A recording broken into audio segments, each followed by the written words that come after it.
Your Honour, this is the closing argument on behalf of Ivan Cermak. At a stage in the case, it having started in March 2008 with the opening of the prosecution, calling of witnesses, and then a considerable period of time later the closing arguments to be presented.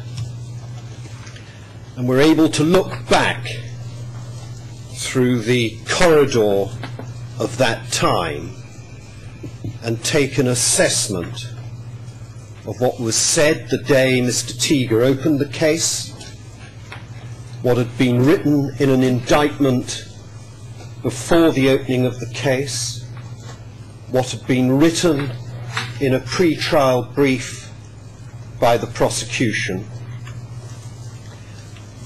the allegations that they were to make, and we look back now to see whether they have been proved or not.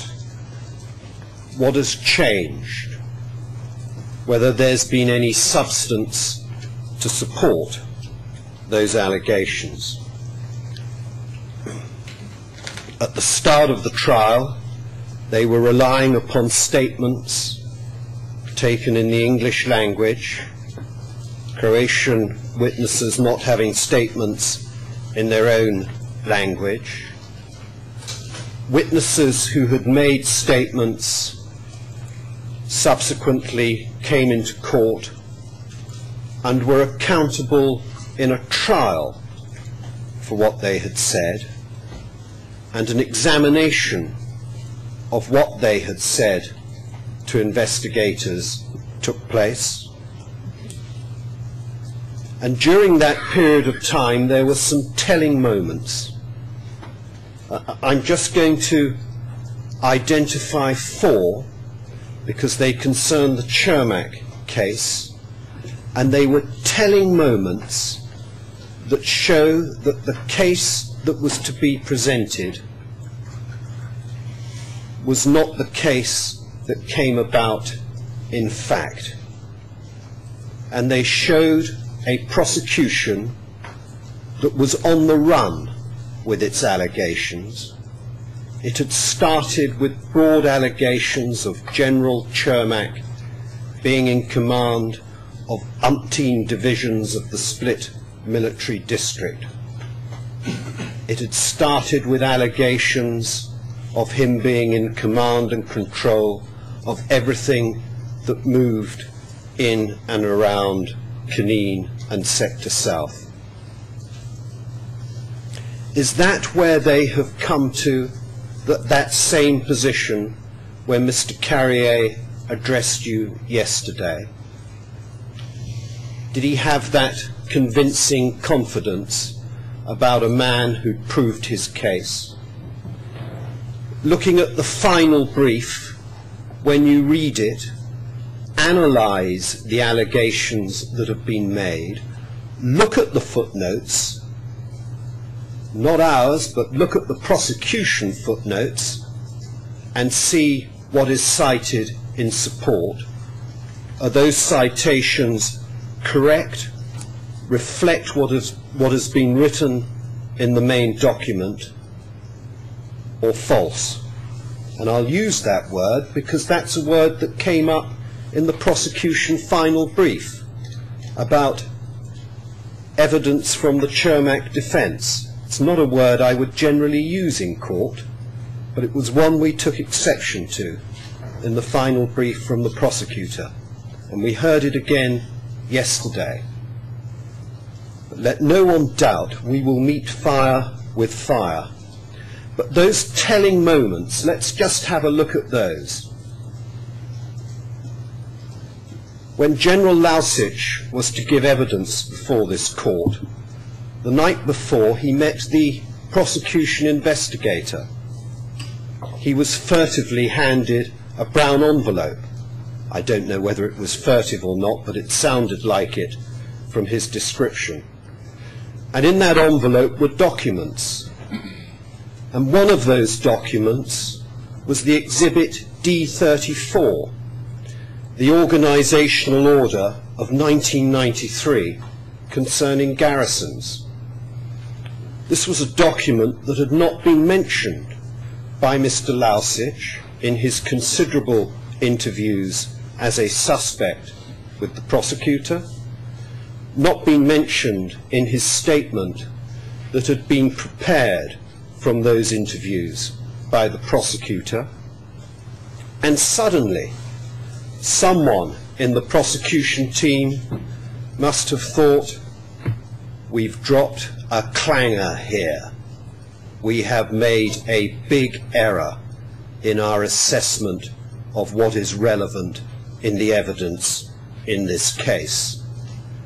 Because Lausich's failure to address the key document concerning the authority and powers of the garrison commander was missing, it wasn't referred to, and it was significant that the prosecution expert, Turnans, had only mentioned that document in one page of his voluminous expert report.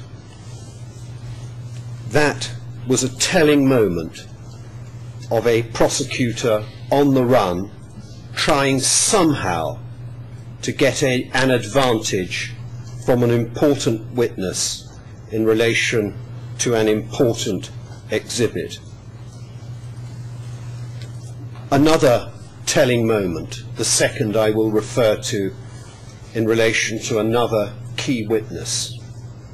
For this, the Gotovina team will take credit, and that's why I gave them the extra 5 minutes. They wanted Mr. Turnan's draft of his reports. It was not something that we were interested in. We were content to contest Mr. Turnan's on the report we had before us.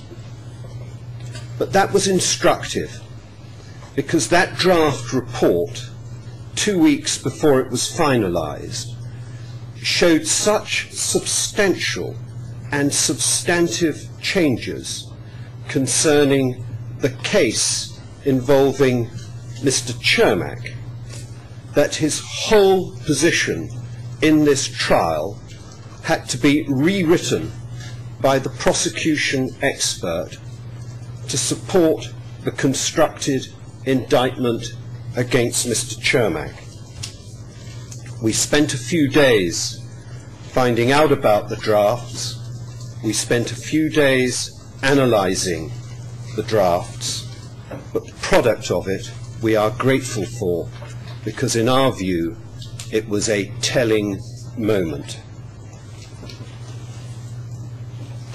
The next telling moment was when Mr. Jolich came to give evidence.